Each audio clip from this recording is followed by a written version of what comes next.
Subscribe करें और bell दबाएं ताकि कोई खबर रह न जाए।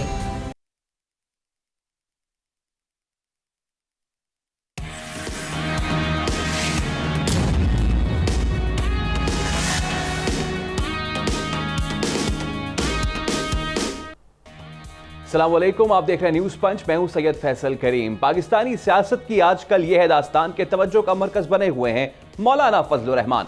ताज़ा प्रेस कॉन्फ्रेंस में किया है दो टोक ऐलान। आइन या किसी इदारे को तहस नहस करने की इजाजत नहीं देंगे। मुजव्वज़ा आइनी तरामीम का मकसद सिर्फ हुकूमत को तहफ़्फ़ुज़ देना था। एक के बाद एक मुसव्विदा आ रहा है, सबको कंफ्यूजन में क्यों रखा जा रहा है? यही नहीं, अभी और भी सुनिए। मौलाना ने वाज़ेह कर दिया कि आइनी तरामीम के लिए हुकूमत के पास इस वक्त तक अक्सरियत नहीं। लोगों को तोड़कर कुछ भी करेंगे तो ये सौदागिरी होगी। दूसरी जानिब पाकिस्तान तहरीक इंसाफ कल लाहौर में पावर शो के लिए है तो तैयार। जिला इंतजामिया ने दे भी दी है इजाजत, लेकिन जलसे का मकाम मीनार पाकिस्तान नहीं होगा, जल्लो पार्क होगा। आपको यह भी बता दें कि बानी पीटीआई ने जलसे की इजाजत ना मिलने पर एहतजाज करने का इंदिया भी दे रखा था। अब सवाल यह है कि आईनी तरमीम का मामला कब तक हल होगा भी या नहीं होगा, और लाहौर जलसा संजानी जलसे का रिप्ले तो नहीं होगा। इस सब पे बात करेंगे। साथ मौजूद है एहतशामुल हक साहब, हमाद रोहेला, जायशा शिराजी और अली आफ्ताब साहब। आप सबको वेलकम करते हैं और आगाज एहतशामुल हक साहब आपसे करेंगे। हुकूमत का ये दावा कि आज नहीं तो कल हो जाएगा, कल नहीं तो 10 दिन में हो जाएगा, कभी न कभी तो हो ही जाएगी आईनी तरमीम, लेकिन मौलाना फजलुर रहमान के तेवर कुछ और बता रहे हैं एहतशाम साहब। देखिए फैसल, मौलाना साहब जो बहुत ज़बरदस्त तरीके से सियासी तौर पे मुतहर्रिक नज़र आते हैं और सेंटर स्टेज पे आ रहे हैं और सारी सियासी जमातें माथा टेक रही हैं उनके पास। पीपल्स पार्टी भी और PMLN भी, उसके बाद PTI भी, और तरपर्दा कहा जा सकता है कि जी जो नुमाइंदे हैं इस्टेब्लिशमेंट के मोहसिन नकवी साहब, वो भी उनके पास बार बार जाते नहीं। लेकिन टेस्टिंग सिचुएशन इस तरह डेवलप हुई कि मौलाना साहब 10 दिन के लिए यहाँ से कल चले गए पेशावर, अपना मुल्तान, और आज आके प्रेस कॉन्फ्रेंस भी की। देखिए बहुत सारी चीज़ें हैं जो बिहाइंड द सीन हम कह सकते हैं इस वक्त हो रही हैं इस्लामाबाद में, जो पहले फैसल ओपन तरीके से हो रही थी। इसमें दो राय नहीं है कि गवर्नमेंट और इस्टेब्लिशमेंट ने फैसला किया हुआ है कि ये आइनी तरमीम जो है ना ये 26वीं लेके आएंगे, आइनी अदालत बनेगी, जजेस कौन अपॉइंट करेगा, किस तरह करेगा, ये अलहदा सवाल है। कि PTI के लोग कह रहे हैं कि जी आइनी अदालत जो है ना वो सुपर अदालत के तौर पे पेश की जाएगी सुप्रीम कोर्ट के मुकाबले में, और ये कि 80% केसेस जो है ना वो सुप्रीम कोर्ट से लेके आइनी अदालत पे चले जाएंगे। तो शायद हुकूमत जो इस वक्त महसूस करती है कि जो उसका चलना उसको बेबस कर दिया है सुप्रीम कोर्ट ने, उसको वो रोकने की कोशिश करेंगे। अब सवाल अहम यह है कि मौलाना फजलुर रहमान साहब का जो बड़ा भरपूर रोल रहा है, अभी भी रोल है। बहुत सारे लोगों का ख्याल है कि प्राइम मिनिस्टर साहब जब अमेरिका से वापस आ जाएंगे तो एक नए सिरे से मूव बनाई जाएगी, और इस दफ़ा शायद वो जो गलतियाँ की गई हैं वो नहीं की जाएंगी। हाँ, ये है कि ये बहस चलती रहेगी कि जी ड्राफ्ट किस तरह शेयर किया, कच्चा था, पक्का था, क्यों हुआ, और फिर जिस तरीके से बिलावल भुट्टो साहब आप देख लें वो माजत खान लहजा लेके गुफ्तगू करते हैं, जो कामरान साहब जो UAE के हैं उनके साथ क्या बात हुई और मौलाना साहब के साथ क्या बात हुई, ये सारी बातें अपनी जगह पे। लेकिन देखें ना आज की फैसल जो बहुत डेवलपमेंट्स हुई हैं, practice and procedure bill president साहब ने साइन किया, कल आप देख लें कौमी असम्बली के स्पीकर ने ख़त लिख दिया बड़ा वाज़े तौर पे अपना इलेक्शन कमीशन को, कह दिया कि जी 41 सीटों का नथिंग डूइंग, आप इसका फ़ैसला नहीं करेंगे। यही बात आपने देखा मलिक अहमद ख़ान जो स्पीकर हैं पंजाब के, उन्होंने ये किया। अब उस लिहाज से 41 सीटें जिस तरीके से हम देख रहे हैं वो लिम्बो में है, कुछ नहीं पता। हुकूमत कहती है कि जी अब उनकी तादाद 214 हो गई है, PTI की कम होगी। देखिए ये बहस चलती रहेगी। अहम सवाल ये है कि जी ये बात माननी पड़ेगी कि गवर्नमेंट को फर्स्ट राउंड में धोखा हुआ या धचका लगा या नाकामी का सामना करना पड़ा, और जो रिप्रेजेंट करते हैं इस्टेब्लिशमेंट को फैसल वाडा जैसे लोग, वो कहते हैं जी निकम्मों और नायरों से हमें क्या तवक्कुह की जा सकती थी। तो ये अपनी जगह बात तय है कि फॉर द टाइम बिंग ये एम्बेरसमेंट है, ह्यूमिलिएशन है, जो भी कहे, तो वक्त नहीं किया था, पूरे तरीके से काम नहीं किया था। अब नए सिरे से काम करके मैदान में आएंगे, और मुझे इसमें यहाँ पे इस्लामाबाद में जो खबरें बताई जा रही हैं, ये फैसला हो चुका है कि ये आइनी कोर्ट बननी है, और ये जो जिस तरीके से बैलेंस करना है इस वक्त सुप्रीम कोर्ट में, जो कहा जा रहा है कि जी 3 जज रह गए हैं भाई साहब के साथ, दूसरी तरफ 7-8 लोग हैं, इसको बैलेंस करेंगे, 21 से 23 लेके जाएंगे। अपना जजेस की तादाद 2 एडॉक जज ऑलरेडी मौजूद हैं, तो इस तरीके से बैलेंस करने की गवर्नमेंट पूरे तरीके से कोशिश करेगी कि किसी तरीके से जो PTI को सपोर्ट की जा रही है बड़ा वाज़े तौर पे, मुझे भी ज़ाती तौर पे लग रहा है कि अदलिया आउट ऑफ द वे जाके जो है सुप्रीम कोर्ट को सब अपना PTI को सपोर्ट कर रही है। जो काम पार्लियामान का है कि उन्होंने आइन बनाना है, कानून बनाना है, उसमें रोड अटकाए जा रहे हैं, मेरा ख्याल है इसको रोकना चाहिए। जी ठीक है, पूरी तरह कोशिश तो हुकूमत कर भी रही है, करेगी भी, चाहिए। लेकिन ज़ाहिर शाह शिराजी, मैं आपके पास आना चाहूँगा। अब नंबर गेम्स एक तरफ, मौलाना फजल रहमान की नाराज़ी दूसरी तरफ, और उनके दो टुक बयानात तीसरी तरफ। इस सारे मामले में लोहे के चने साबित हो रहे हैं इस आइनी तरमीम के लिए मौलाना फजल रहमान, और आगे फ्यूचर में क्या देख रहे हैं? जैसे हुकूमत कह भी रही है, शाम साहब कह भी रहे हैं कि कराना ही कराना है, तो कैसे कैसे कराएंगे? देखिए, कराना ही कराना तो जाहिर बात है, मेरे एहतशाम साहब बेहतर बताएंगे, लेकिन शायद अगर आप समझते हैं कि डंडे के जोर से कराएंगे तो वो तो अलग चीज है। लेकिन मेरे ख्याल में नंबर गेम्स एक तरफ बैठी, जिस वक्त हुकूमती जो बेंचेस है उसके अंदर कितना बड़ा इख्तिलाफ है। मुशाहिद हुसैन साहब को मैं सुन रहा था, वो कह रहे थे कि जनाब हमें तो ये लग रहा है कि चोरी छुपे कोई काम करना चाह रहे हैं। इस वक्त हुकूमत खुद जो है वो इंतशार का शिकार नजर आती है, उसे खुद समझ नहीं पड़ रही। हुकूमती बहुत सारे लोगों से मेरी बात हुई, मुशाहिद हुसैन साहब को मैं सुन रहा था, वो कह रहे थे कि जनाब ये ऐसी चीजें हो रही हैं कि खुद हम एक दूसरे से भी छुपा के ये तमाम चीजें कर रहे हैं। इवन आपके जो लॉ मिनिस्टर को नहीं पता कि ड्राफ्ट है या नहीं है, ख्वाजा साद रफीक को भी नहीं पता कि ड्राफ्ट है कि नहीं है, उनकी मेन लीडरशिप को, इतनी डिप्टी प्राइम मिनिस्टर साहब भी कह रहे हैं कि जी मैं तो देखा ही नहीं। तो बड़ी अजीब सी बात है, कौन सा ड्राफ्ट है, क्या डिस्कस करना चाह रहे थे और कौन सी अमेंडमेंट ला रहे थे। बेशक देखिए, आपने कॉन्स्टिट्यूशनल कोड बनानी है, आपने जो भी कोड बनानी है, इस वक्त अगर हुकूमत के पास नंबर गेम्स हैं तो बेशक वो करे, आईनी तरमीम उसका हक बनता है और अपोजिशन का हक बनता है कि वो उसको काउंटर करे। लेकिन देखिए, एक चीज जो बड़ी अजीबोगरीब सी है कि आया इस वक्त इस कॉन्स्टिट्यूशनल अमेंडमेंट की जरूरत इतनी क्यों पेश आ रही है?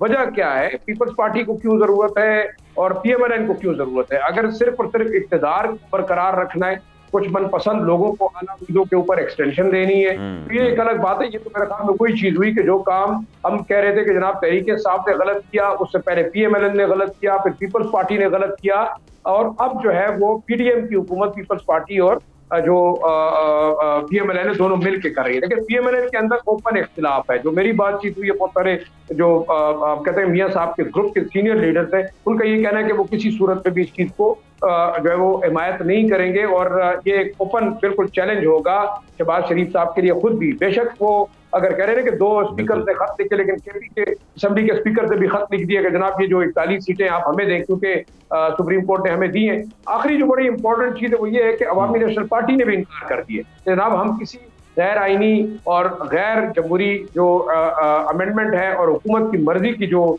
इस वक्त वो अमेंडमेंट ला रहे हैं वो उसकी मुखालफत करेंगे। तो मेरे ख्याल में वो एक और था, वो भी गया। मैंगल साहब जो है वो बड़े किसी सूरत में शायद राजी नहीं होंगे, तो कैसे नंबर गेम पूरी होगी, ये एक सवाल है।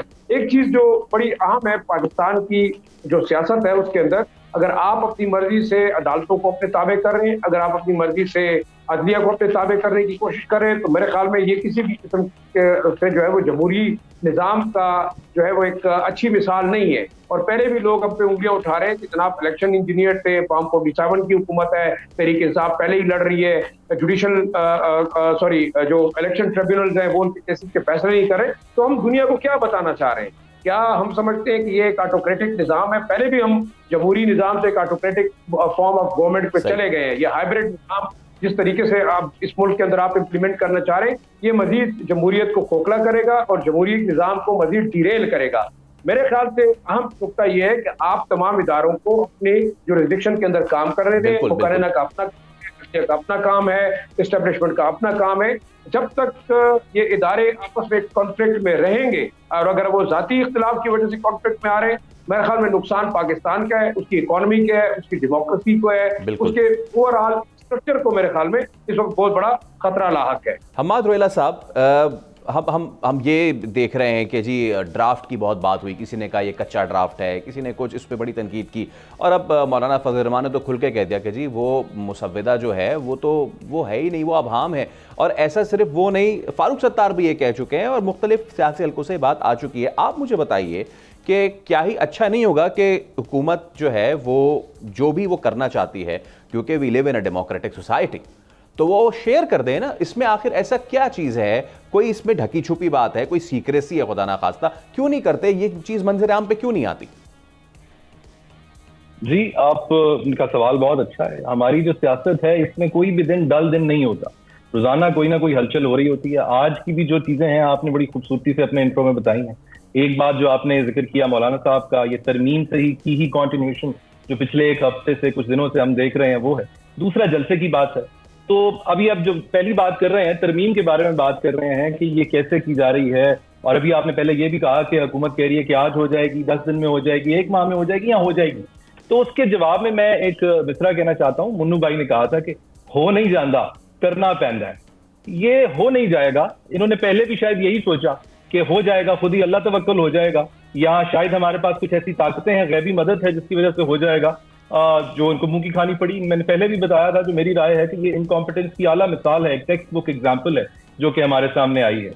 दूसरी बात अगर हम इस पर बात करें जो आज हुई है, जो मौलाना साहब की पार्टी की और पीपल्स पार्टी की बात हो रही है, जो कामरान मुर्तजा साहब की और बिलावल भुट्टो साहब की गुफ्तगू एक मुअम्मा बनी हुई है, उसके बारे में अगर हम थोड़ी सी बात करें तो वो आर्टिकल 8 के बारे में एक इशू बना हुआ है।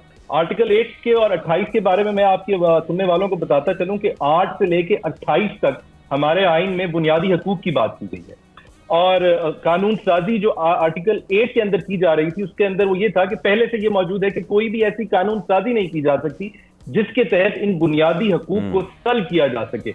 एक पार्टी का कहना है कि इसके अंदर कुछ अमेंडमेंट की जा रही हैं, दूसरी का कहना है कि हमने ऐसा कोई मसवदा है ही नहीं। अब ये आईनी मुसवदा हो या बुनियादी हकूक हो, ये दोनों बड़े कंपैरेबल है मेरे नजदीक। दोनों की सिचुएशन बड़ी सेम सी है। हमारी अवाम नहीं जानती कि बुनियादी हकूक क्या है, हमारी अवाम ये भी नहीं जानती कि ये मसवदा क्या है, हमारी अवाम को नहीं पता कि इन बुनियादी हकूक का मकसद क्या है जो आइन में डाले गए हैं, किस लिए डाले गए हैं। हमारी अवाम को ये भी नहीं पता कि ये जो आइनी तरमीम आ रही है इसका क्या मकसद है। हमारी अवाम को ये भी नहीं पता कि बुनियादी हकूक का उनको कोई फायदा है भी या नहीं, ये उनके लिए डाले गए हैं, किसी और की बात हो रही है। अमाद एक चीज़ ज़रूर बताइएगा, मैं चाहूँगा कि आप, क्योंकि आपकी बैकग्राउंड माशाल्लाह बड़ी ज़बरदस्त है, वकील हैं आप, ये जो बड़ी बहस हो रही है कि जी कॉन्स्टिट्यूशनल अपना कोर्ट के हवाले से कि जी हमारे जैसे मुल्कों में जहाँ कॉमन लॉ सिस्टम है, अमेरिका है, हिंदुस्तान है, बरतानिया है, इसके मुकाबले में यूरोप के लोग हैं जहाँ सिविल लॉ सिस्टम है, तो इसका क्या फ़र्क है, इसके कॉन्टेक्स्ट में क्यों आइनी अदालत का होना ज़रूरी है? जी सर, मैं इसके ऊपर भी आता हूँ, पहले मैं अपनी बात को मुकम्मल कर लूँ आप ही की इजाजत से। तो मैं कह रहा था कि हमारे लोगों को नहीं पता कि ये बुनियादी हकूक आइन में क्यों डाले गए हैं, इसका फायदा क्या है। इसी तरीके से तरमीम के बारे में भी हमारे लोगों को, अवाम को नहीं बताया गया कि इससे उनको क्या फायदा होगा। सर की बात को अगर मैं इससे जोड़ लूं तो कॉन्स्टिट्यूशनल कोर्ट का इससे उनको क्या फायदा होगा, कौन सी ऐसे काम है जो कॉन्स्टिट्यूशनल वो पैरेलल बॉडी करेगी और इस वक्त की कोर्ट नहीं कर सकती। सिर्फ और सिर्फ मकसद एक ही है कि वहां पे जो जजेस की अपॉइंटमेंट का तरीका है वो मुख्तलिफ है। अदरवाइज जो तमाम पावर्स दी जा रही हैं कॉन्स्टिट्यूशनल कोर्ट को, वो ऑलरेडी एग्जिस्टिंग सुप्रीम कोर्ट के पास मौजूद है। कोई नई चीज जब नहीं दी जा रही, सिर्फ अपॉइंटमेंट का तरीका गलत है, तो हमारी अवाम इतनी बेवकूफ नहीं है, वो समझ सकती है कि इसका मकसद क्या है। दूसरी तरफ अगर हम बात करें जो कामरान मुर्तजा साहब की है और बिलावल भुट्टो साहब की है, तो वो तो ही सेड और शी सेड का इशू है, और उसमें तो बिलावल साहब ने क्या कहा, क्या नहीं कहा, क्या कहना चाहते थे, क्या नहीं कहना चाहते थे, या क्या कह पाए, या कामरान साहब ने क्या सुना, क्या समझा और वो सही समझा या नहीं समझा, नहीं बता सकते। हम वहां मौजूद नहीं थे, और कम से कम मेरा तो वहां कोई सोर्स भी नहीं था, तो मैं कुछ नहीं कह सकता। जहां तक जलसे की बात है, मैं उसके ऊपर भी थोड़ी सी बात करना चाहता हूं। जहां तक जलसे की बात है तो लग रहा था जितनी, जी बिल्कुल बिल्कुल जी, जहां तक जलसे की बात है लग रहा था कि ऐसा कोई जैसे पीसफुल असेंबली का एक्ट वफाक में आया है, मुझे उम्मीद थी कि ऐसा कोई पंजाब की हद तक भी आ जाएगा जैसी शोला बयानियां की जा रही थी, और मुझे तो उम्मीद थी कि वहां पर सिर्फ ना सिर्फ ये एक्ट आएगा बल्कि उसके अंदर जो मुकर्ररा वक्त से तजावज करने की सजा है, वो अगर सजाए मौत नहीं तो कम से कम सजाए उम्र कैद तो लाजमी दी जाएगी।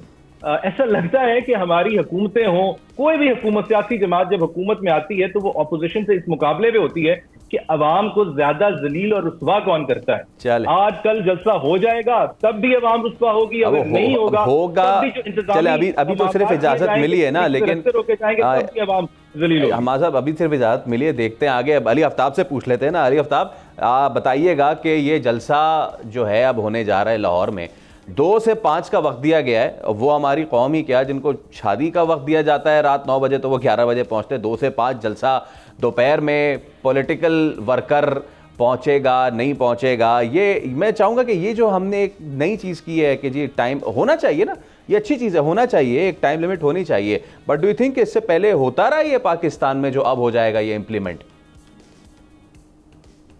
देखिए, वो आखिरी जो जलसा हुआ है उसके बाद बहुत सारी गिरफ्तारियां हुई इस बुनियाद पर कि उन्होंने अपना टाइम जो है वो एक्सटेंड कर लिया। तो इसका इलाज ये है कि ज़ाहिर है अभी लोगों को तो शायद टाइम लगेगा आदत डालने में, वक्त पर चीज़ें करने की, लेकिन जितने जलसे हैं उन सब की जो केटरिंग की ज़िम्मेदारी है, अगर आप शादी हॉल्स को दे दें तो पंजाब में आपको पता है कि शादी हॉल्स बहुत इफ़ेक्टिव हैं, वो उनको पता है कि किस तरह वक्त ख़त्म होने पे लाइटें बुझा के लोगों को वापस भेजना है, तो वो शायद कर सकते हैं अच्छे तरीके से। जहाँ तक पिछली मौलाना फजल रहमान की बात थी, वो देखिए फजल रहमान साहब जो है ना, वो बड़ा लोग हैरान हो रहे हैं, परेशान हो रहे हैं कि किस तरह शायद सेनेट की मिला के 13 सीटों के साथ वो इतने रेलेवेंट हो गए हैं। बात ये है कि उनका मतलब अगेन जायज़ कहें या इसके लिए कोई और लफ्ज़ निकाल लें, बात ये है कि अब वो जो तासुर पाया जाता है ना कि एक तरफ इलेक्शंस में मीठा डला फॉर्म 47 में, तो वो ये कहते हैं कि जी वो हमारी दफ़ा क्यों नहीं डाल सकता था। तो अब अगर आपने मतलब वो किसी एक के लिए है और हमारे लिए नहीं है, और अब आप हमारे पास आ गए हैं ये मांगने के लिए हम आपकी मदद कर दें, तो हमें कितने वो हम मतलब हमें क्या मिलेगा उसके बदले में। अच्छा, वो जब कहते हैं कि बदले में आपको क्या चाहिए, तो फिर जितनी चीज़ें उनको जो चाहिए वो तो शायद पीपल्स पार्टी ने देनी है। मतलब अगेन मुझे नहीं पता कि इस बात में कितनी सदाकत है, लेकिन जो इस तरह की रूमर्स हैं कि जी वो केपी की गवर्नरशिप मांगते हैं, वो बलोचिस्तान का कुछ सीएमशिप मांगते हैं, जो भी वो कह रहे हैं वो तो पीपल्स पार्टी ने देनी है। तो बात ये है कि पीपल्स पार्टी को तो फॉर्म 47 से कोई फ़ायदा नहीं पहुंचा। मतलब अगेन अगर कुछ उनके बारे में ये इस तरह की रूमर्स हैं भी कि बलोचिस्तान में उनको कुछ सीटें दिलवाई गई हैं, तो साथ ये भी रूमर्स हैं कि उनको कराची से कुछ सीटें हरवाई गई हैं। बात फिर वही है कि जिन्होंने फॉर्म 47 से फ़ायदा उठाया है या जिनको फ़ायदा पहुंचा है, उनसे उनको चाहिए कुछ नहीं और उनके पास देने के लिए अब है भी कुछ नहीं। सो ये बड़ी इंटरेस्टिंग चीज़ है कि कैरेट और स्टिक, हम अक्सर बात करते हैं कि कैरेट और स्टिक पे चलती है दुनिया, लेकिन हमारे पास कैरेट ख़त्म हो गई है। दूसरी चीज़ अहम ये है कि आपने कहा जी कि ये किस तरह से पास हो सकता है, तो वो तो हो इस तरह से सकता है। मतलब अगेन डॉक्टर फहद अली की इसमें बड़ी इंपॉर्टेंट मज़ेदार थियरी है कि कल या परसों हामिद मीर साहब ने इस तरह की बात की कि दोस्त इस्लामी मुल्क से फ़ोन आया मौलाना को, तो अब वो जाहिर है हम इमेजिन कर सकते हैं दोस्त इस्लामी मुल्क कौन सा हो सकता है। सो बुनियादी बात ये है कि हमने पहले बाहर ये आइडिया सेल करना है कि ये बहुत ज़रूरी बिल है हमारी स्टेबिलिटी के लिए। अगर हम ये किसी तरह आइडिया सेल कर लें तो फिर वो यहाँ पर वो कन्विंस कर सकते हैं अपने एलाइज को। उसकी एक वजह है, इस बात को ज़रा समझे कि हमारे ये जितने पुराने मिनिस्टर्स हैं, फॉरेन मिनिस्टर हो गए, फाइनेंस मिनिस्टर हो गए, ये सारे हैरान होते हैं कि यार पहले हम जाते थे IMF, जो मांगते थे मिल जाता था, बल्कि वो हमें कहते थे साथ ये एक्स्ट्रा चीज़ें भी ले लो। अब हमें जो है वो 6-6 महीने 8-8 महीने मीटिंग्स पे मीटिंग्स होती हैं, वो हमें कहते हैं ये भी नहीं करेंगे वो भी नहीं करेंगे, हमें कमर्शियल बैंक से डबल डिजिट पे लोन लेना पड़ता है, वो हमें देते कुछ। सो बेसिकली दुनिया ने फैसला कर लिया है कि अब आपको मतलब इंटरनल फ्रंट तो उनका प्रॉब्लम नहीं है, लेकिन एक्सटर्नल फ्रंट पे पाकिस्तान को उन्होंने एक ऐसा मुल्क बनाना है जो कि जिस तरह से वो उसको चाहते हैं, इंडिया से ताल्लुकात ठीक अब होंगे, अफगानिस्तान पे जिस तरह वो चाहते हैं वैसे होगा।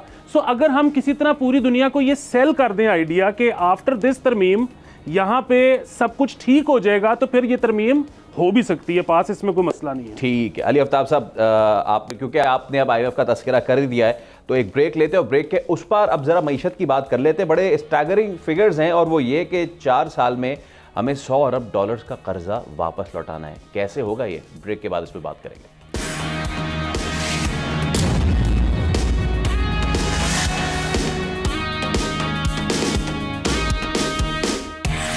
Welcome back. शायर से बेहद माजरत के साथ कर्ज़ों के साए में हम पलकर जमा हुए हैं, कशकोल बन गया है कौमी निशा हमारा। अब ये जो हमारी कौम है ये इतनी भंवर में फंसी हुई है, मईशत की कश्ती किनारे के मुतलाशी है ये हमारी कौम। लेकिन मौजूदा सूरत हाल में ऐसा महसूस हो रहा है कि कम अज़ कम आने वाले 4-5 सालों में कर्ज़ की इस दलदल से निकलने का रास्ता कोई भी नहीं है। IMF जिसे मुल्क और कौम के सामने निजात दहिंदा के तौर पर पेश किया जाता है, दर हकीकत वो एक कड़ा शिकंजा है।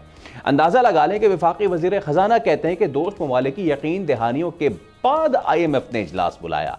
कर्ज की रकम एक साथ नहीं, एक साथ में जारी होंगी। वज़ीर मुमलिकत अली परवेज़ मलिक बोले कि IMF की तमाम शराइत पूरी करेंगे तब क़िस्त जारी होगी। साथ में ये भी बता दिया है, और ये सुन ले सारे पाकिस्तानी, आइंदा 4 सालों में $100 अरब की अदायगी करनी है। ये सब कैसे होगा, यही है आज का सवाल। और सबसे पहले मैं चलूँगा एहतशाम साहब की जानिब। हर शहरी, मैं और आप, मुझ समेत आने वाली नस्ल 2,95,000 की मकरूस एक शख्स, ऐसे में $100 अरब का यह कर्जा अगले 4 साल में कैसे देंगे?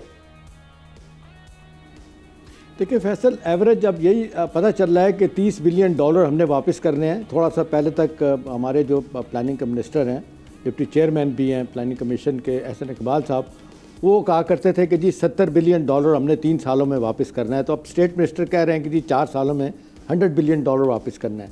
देखें, अब जितनी सख्त कड़ी शराइत हमारी इकनॉमिक कंडीशनलिटीज़ को हम इम्प्लीमेंट कर रहे हैं, इस तरह हमारी पॉलिटिकल शराइत को भी हमें मानना पड़ रहा है। उनकी बहुत सारी हैं, लेकिन फ़िलहाल हम इन्हीं पे फोकस करते हैं। देखिए, इस वक्त सूरत हाल क्या है, जो हम थोड़ा बहुत कह सकते हैं कि मैक्रो इकनॉमिक स्टेबिलिटी इस लिहाज से तो है कि $9 बिलियन के रिज़र्व्स हैं। अगरचे लोगों को भी मिला लें तो तकरीबन जो कमर्शियल बैंक के पास हैं तो ये $14 बिलियन बनते हैं, और $9 बिलियन 2.5 से 3 महीने की इंपोर्ट के लिए काफ़ी है। 9.6% इन्फ्लेशन रेट कम हो गया, एक्सचेंज रेट हमारा बेहतर हो गया। आज इतने अरसे से 280 रुपया है डॉलर के मुकाबले में। इस तरह से आप देख लें, आपके इंटरेस्ट रेट नीचे आ गए हैं, 21 से 19.5% तक आ गए हैं। करंट अकाउंट डेफिसिट भी हमारा कम हो गया। लेकिन सवाल सबसे अहम है, सबसे अहम सवाल है हमारी फैसल ग्रोथ स्टैगनेट कर रही है। एक अरसे से ग्रोथ हमारी रुकी हुई है, लेकिन पिछले कम से कम 6 वर्षों में 2.5 से 3% तक हमारी ग्रोथ जा रही है, कि जो बिल्कुल नाकाफ़ी है 25 करोड़ आवाम के लिए। ना जॉब क्रिएशन हो सकती है, ना पॉवर्टी एलिवेशन हो सकता है, कुछ नहीं हो सकता। ये इसलिए नहीं हो रहा कि इसमें वो कहते हैं कि अंडरलाइनिंग स्ट्रक्चरल फॉल्ट हमारी जो इकॉनमी का है, सारी दुनिया बता रही है, बच्चे को पता चल गया है, वो दूर नहीं हो रहा। वो क्या है फैसल, कि हमारा इनकम और एक्सपेंडिचर का गैप इतना बढ़ गया है। मतलब आप देख लें, आप रफ सा आइडिया लगा लें कि इस वक्त हमारा मौजूदा बजट, इसका साइज़ जो है 19,000 अरब तकरीबन बनता है, ठीक है नहीं। 19,000 अरब का मतलब 19 ट्रिलियन का 45% जो है ना, ये बजट हमने बाहर से पैसे लेके, कुछ लोग कहते हैं 50% लेके हमने इसको पूरा करना है। अभी 3 कमेटियां बनाई गई थी कि जी अखराजात कैसे कम करेंगे। कैसर बंगाली साहब बेचारे जिच होकर छोड़ के चले गए। आपने तय किया कि जी 88 अदारे कम करके 40 लेके जाएंगे। आपने 10 से 15,000 लोगों को फारिग करना था, सरप्लस पूल में देना था, आपने नहीं दिया। देखें, अब ना तो अपने गैर तरक्याती अखराजात कम कर रहे हैं, ना अपने अखराजात कर रहे हैं, बल्कि अखराजात बढ़ाए जा रहे हैं। प्रेसिडेंट हाउस का, प्राइम मिनिस्टर हाउस का दौरे इस तरह जा रहे हैं सारी दुनिया में। तो सवाल ये कि मांगे तांगे का काम कैसे चलेगा। यूँ लग रहा है कि स्टेट ऑफ डिनाइल में आंखें बंद की हुई हैं। लगता है कि बाहर से आकर चीज़ें ठीक कर दें।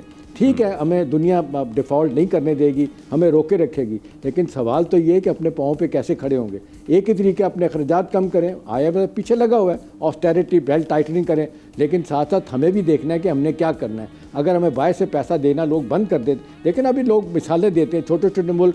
मैं कहता हूँ कि रवांडा 5 सालों में तरक्की की राह पे चला गया, एक लीडर मिला। एक तो बदकिस्मती है कि हम लीडरलेस कौम है, हमें कोई लीडर ही नहीं मिल सका जो हमें डायरेक्शन दे कि हमने किधर जाना। प्लस एक बात जो बड़ी अफसोस की बात है, जिसमें मैं भी शामिल हूँ, मैं शायद आप भी शामिल हैं, सारे शामिल हैं, हम इंटेंशन की बड़ी बात करते हैं। आप मुझे बताएं कि नेशनल इंटरेस्ट में हम कौन से फैसले करते हैं। ज़ाती तौर पे देख लें, सियासी तौर पे देख लें, हुकूमती लेवल पे देख लें, सारे अपने ज़ाती और सियासी मफादात प्रोटेक्ट कर रहे हैं। नतीजतन जो आप सवाल कर रहे थे कि गुर्बत की सतह पे नीचे लोग, अब क्या होगा। देखें, पढ़े लिखे लोग मुल्क छोड़ के चले गए हैं। अभी आप देख, लेटेस्ट फिगर जो आ रहा है, 1.25 लाख बंदा पढ़ा लिखा ब्रेन ड्रेन यहाँ से छोड़ के चला गया। जॉब नहीं है, पढ़ के लोग निकल रहे हैं। उसकी वजह है कि इंडस्ट्री बंद हो रही है, लोग बाहर जा रहे हैं छोड़ के।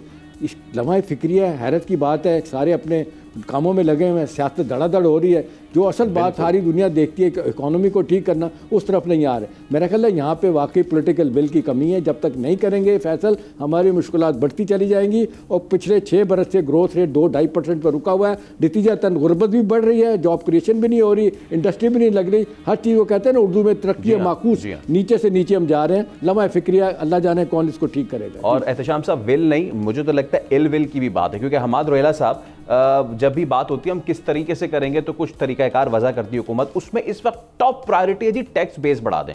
टैक्स बेस बढ़ाएं, बिल्कुल बढ़ाएं, टैक्स नेट बढ़ाएं, सारी चीज़ें करें। प्रॉब्लम यह है कि आपने जिनका बढ़ाना है वो रियल स्टेट से लेके, टोबैको से लेके, ये वाली सेक्टर जो कि millions billions rupees per year evade कर रही हैं टैक्स। दूसरी तरफ आपको वो मासूम बेचारा तनख्वाहदार ही मिलता है जिसकी आपने काट लेनी है टैक्स पे। तो आप बताइए कि यही फिर हम सोचें अगले 4-5 साल में, ये जो हाउस होल्ड है बेचारा, ये जो मिडिल क्लास इनकम वाला है, यही देता रहेगा ये $100 बिलियन का कर्जा वापस, और जिन पे देना है आपने उस पे आपकी नहीं चलनी, तो इसलिए आप जो है वो दूसरा जो तबका है उसको आप दबाए जाएंगे। बिल्कुल आप ठीक कह रहे हैं। आपको याद होगा कि हमने लास्ट एपिसोड इसी नोट पे खत्म किया था। मैंने इसी खदशे का इजहार किया था कि हमारी जिंदगियां तो गुजर रही हैं, गुजर जाएंगी, हमारे बड़ों की भी गुजर गई हैं, हमारे आने वाली नस्लें भी क्या मकरूज रहेंगी। इन फिगर्स को देख के वो खदशा मजीद मजबूत हो जाता है।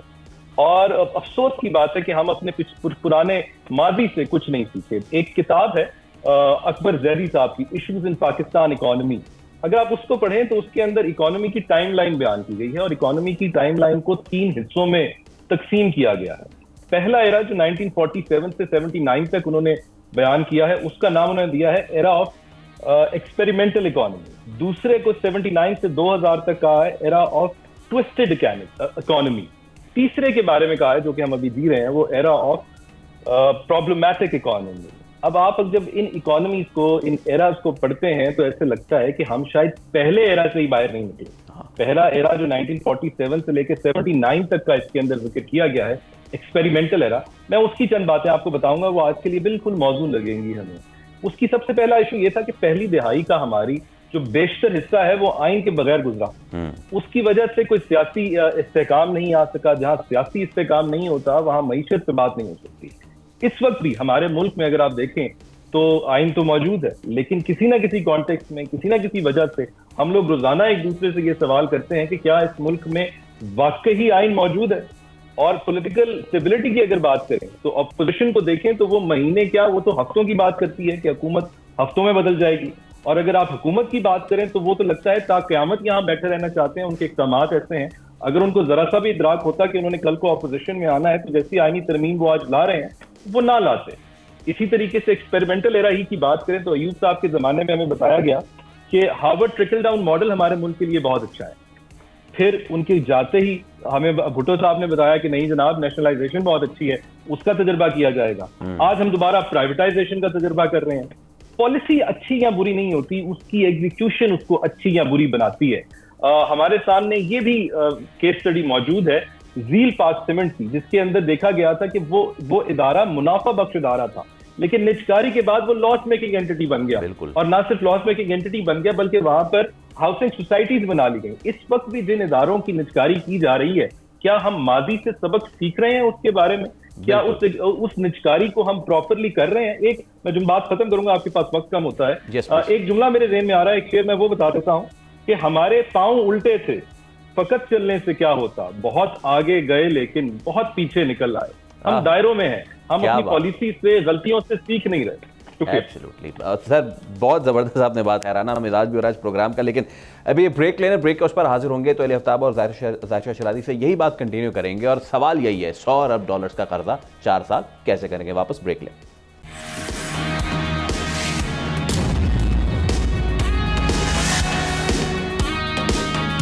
एक बार फिर आपको कहेंगे खुशामदीद। और अली आफ्ताब के पास मैं ज़रूर जाना चाहूँगा। अली आफ्ताब, एक जानिब हमें ये बताया जाता है कि हो सकता है कि ये IMF का प्रोग्राम आखिर प्रोग्राम हो, इसके बाद पाकिस्तान को ये इस तरह के बेल आउट पैकेज लेने की ज़रूरत नहीं होगी, हमें ये सुहाने ख्वाब दिखाए जाते हैं। दूसरी जानिब हशर ये है कि PIA की प्राइवेटाइजेशन तो हमसे हो नहीं रही है जो हमने करनी थी, जिसके हमने दावे किए हैं और जिसका कहा जा रहा था कि फ़लाँ इन्वेस्टर आ गया, फ़लाँ फॉरेन बिडर आ गया। कोई फॉरेन बिडर इसमें इंटरेस्ट नहीं दिखा रहा है, जिस इदारे के अपने सालाना लॉस जो हैं वो 80 बिलियन तक हों। तो फिर किस तरीके से हम ये कर्ज जो है अगले 4 साल का कैसे उतारने जा रहे हैं? क्या हमारे पास ज़राए हैं? किस तरीके से करेंगे? ग्रोथ तो है नहीं हमारी।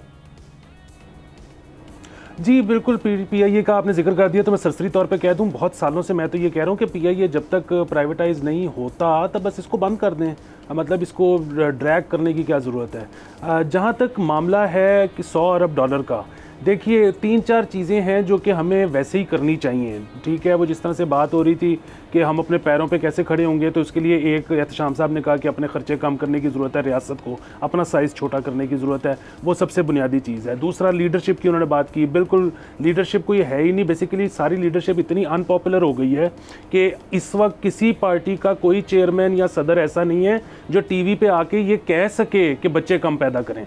ठीक है, ये उनके लिए इतनी अनपॉपुलर बात हो जाएगी कहने के लिए कि किसी की हिम्मत ही नहीं है कहने वाली। इसी तरह जो है ना, आपको मुआशरा खोलना पड़ेगा अगर आप चाहते हो फॉरेन इन्वेस्टर आए, ट्रैवलिंग हो, यहाँ से जो है वो एक्टिविटी हो इकोनॉमिक, तो आपको पार्टी ऑन करनी पड़ेगी। यहाँ पे जो है ना, बंद मुआशरों के अंदर कभी भी किसी किस्म की इकोनॉमिक एक्टिविटी नहीं होती। और चौथी आखिरी चीज़ ये है कि ये $100 बिलियन से मत घबराएं, क्योंकि ये आपने नहीं देने, ये हम दे सकते ही नहीं हैं। बेसिकली इन्होंने रोल ओवर होना है। ठीक है, जिस तरह अभी तक रोल ओवर होते आए हैं ये आगे भी रोल ओवर हो जाएंगे। लेकिन रोल ओवर होने के लिए जो चीज़ ज़रूरी है वो ये है कि मैं पिछले 15 साल से ये बोल रहा हूँ कि IMF को गाली निकालनी बंद करें, अमेरिका को गाली निकालनी बंद करें, चाइना के मतलब कभी कहते हैं कि बड़े अच्छे हमारे ताल्लुकात हैं, कभी उनको कुछ खबी दिखा के सज्जी करते हैं, ये सारा कुछ ख़त्म करें। आपको इस दफ़ा प्राइवेट बैंक से लोन लेना पड़ा है तो आपको पता लग गया है ना कि डबल डिजिट में होता है, ठीक है। ये आपको IMF और ADB और वर्ल्ड बैंक जिन इंटरेस्ट रेट पे लोन देते हैं ये आपको दुनिया में कभी ज़िंदगी में मिल ही नहीं सकता, ठीक है। इसी तरह अगर वो कुछ चाहते हैं कि आपकी एक आउटलुक मुल्क की इस तरह की होनी चाहिए तो उसको आप फॉलो कर लें। अब इस वक्त जो है ना, इस वक्त क्या हमेशा से सरकार से ज्यादा ऑपोजिशन का रोल होता है, ये हर चीज में ना वो ना लेके आया करें कि जी हमारी जो है ना वो सॉवरेंटी, कोई सॉवरेंटी वाला मसला नहीं है, पैसे हमें चाहिए, हमने पैसे लेने हैं, उन्होंने देने हैं, हमने एक अपना फ्रंट रखना है जो कि सबको काबिल कबूल हो। हम एक फ्रेंडली कंट्री हैं, अमेरिका से लेके सऊदीया से लेके जितने हमारे लेंडर्स हैं हम उनकी बात सुनेंगे, मानेंगे, ताकि हमारे वो जो कर्जे हैं ये इसी तरह आगे से आगे चलते जाएं, क्योंकि जाहिर है सवाल ही नहीं पैदा होता कि हम सब कुछ ठीक भी कर लें तो 4 साल में हम $100 बिलियन रिटर्न कर सकते हैं। एब्सोल्युटली। और ज़ाहिर शाह शिराजी, IMF कहता है पावर सेक्टर में इस्लाहात करें, वज़ीर ख़जाना कहते हैं कि पावर सेक्टर इस्लाहात सबसे ज़्यादा मुश्किल हैं, सबसे ज़्यादा मसला में वहाँ हो रहा है। जब हमारे पावर सेक्टर के इस्लाहात नहीं हो रहे तो फिर हम आगे के मामलात कैसे सीधे करेंगे? देखिए, जितनी डिस्कशन हुई, मैं तो एक चीज समझता हूँ कि ये $100 बिलियन हमने अगले 4 साल में देने हैं, तो ये वज़ीर ख़जाना साहब से पूछना चाहिए कि $100 बिलियन जो 24 करोड़ पाकिस्तानी देंगे, इसमें उन बेचारों का रोल कितना रहा है, वो जिम्मेदार कितने हैं, वो कर्जा आया इनके लिए लिया गया था कि नहीं आपसे सिर्फ अपनी एक लीड सुप्रीमेसी के लिए गया था। मैं तो ये समझता हूँ पाकिस्तान के अंदर इकोनॉमिक जो कहते हैं ना कि टर्मोइल की एक बहुत बड़ी वजह इल गवर्नेंस है, पुअर गवर्नेंस है पाकिस्तानी सिस्टम की। तो ये पाकिस्तान ने एक कहते हैं ना कि वेस्टर्न फॉर्म ऑफ डेमोक्रेसी तो अडॉप्ट कर ली, वो अशराफिया की डेमोक्रेसी, वो तो बेस्ड थी कहते हैं ट्रांसपेरेंसी के ऊपर, क्लियरेंस के ऊपर और ऑब्जेक्टिविटी के ऊपर। लेकिन आप यहाँ देखते हो क्या, अब आपका जो पॉलिटिकल सिस्टम है वो आपको हमेशा एक करप्ट गवर्नेंस देता है। आपने कॉलोनियल फॉर्म ऑफ एडमिनिस्ट्रेशन को अडॉप्ट कर दिया लेकिन वो आपको एक बेहतर गवर्नेंस सिस्टम नहीं दे सका।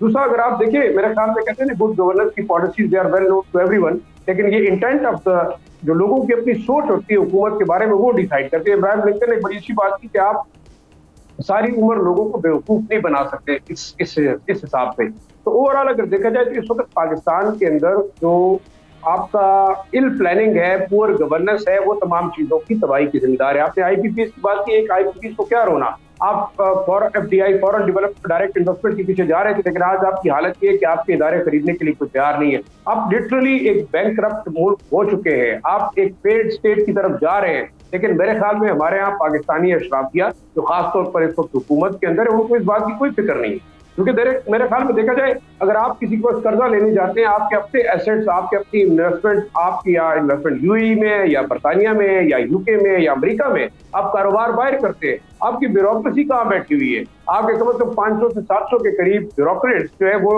ड्यूल नेशनल हैं, आपके असेंबली के मेंबर ड्यूल नेशनल हैं, उनके बच्चे बाहर पढ़ते हैं। जब ऑफशोर कंपनीज हैं, आपके फैमिली ऑफशोर है, तो आप पाकिस्तान के अंदर कर क्या रहे हैं? देखिए, मैं एक चीज समझता हूँ कि पाकिस्तान की तबाही के जिम्मेदार वो लोग हैं जिनके स्टेक्स यहाँ पे नहीं है। जब बार बार एक बात की जाती है कि आप इस इकोनॉमी को इम्प्रूव करेंगे, जब आप खुद अपना पैसा इन्वेस्ट नहीं कर रहे तो PIA कौन खरीदेगा? शायद खाकान अब्बासी ने जब एयर ब्लू उन्हीं तैयारों पे चलाई जो कि पाकिस्तान इंटरनेशनल एयरलाइंस के डिफंक्ट तैयारे थे, और आज भी अगर आप उनकी सीटें उठा के देखें उनके नीचे PIA लिखा हुआ नजर आएगा। तो कैसे फिर एयर ब्लू जो है ना वो कामयाब रही, या आप नई जो एक सर्विस आई है वो कैसे कामयाब जा रही है? आप देखिए, इवन आपके कुछ मेल स्टेशन से बाकायदा कोई फ्लाइट नहीं जा रही PIA की। तो देखिए, PIA और बाकी IPPs की अगर हम बात करें, देखिए अभी आप के जो मिनिस्टर पेट्रोलियम है, मेरे ख्याल में वो चाइना के अंदर एक कॉन्फ्रेंस अटेंड करे, वो वहाँ पे इन्वेस्टर्स को मूव कर रहे हैं कि आप आगे पेट्रोलियम इंडस्ट्री इंफ्रास्ट्रक्चर के अंदर आप पावर जो है जनरेशन के अंदर जो है इन्वेस्टमेंट करें। बिल्कुल। आप ये बताइएगा कि आपके अपने लोग कितने इन्वेस्ट कर रहे हैं। दूसरा, आप कहते हैं ना कि वो business to business B2B strategy के ऊपर बात करें कि आप माइनिंग को देखें, आप इंफ्रास्ट्रक्चर को देखें। फिर मैं ये कहूंगा, आप आर्टिकल 8 से 28 तक क्या तमाम सूबों को जो रिसोर्सफुल सूबे है, मिनरल रिच सूबे है, क्या आप उनको वो इंडस्ट्री दे रहे? क्या आप वो डेवलपमेंट के काम वहां पे कर रहे हैं? आप उन लोगों को एम्प्लॉयमेंट दे रहे?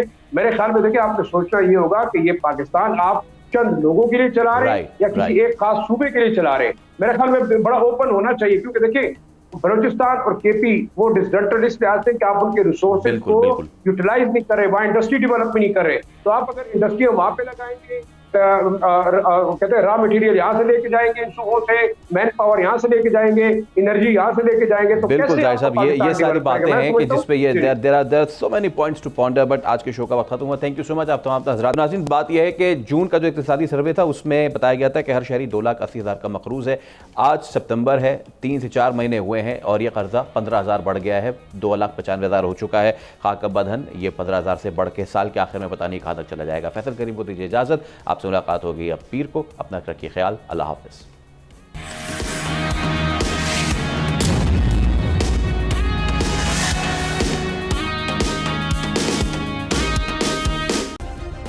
सब्सक्राइब करें और बेल दबाएं ताकि कोई खबर रह न जाए।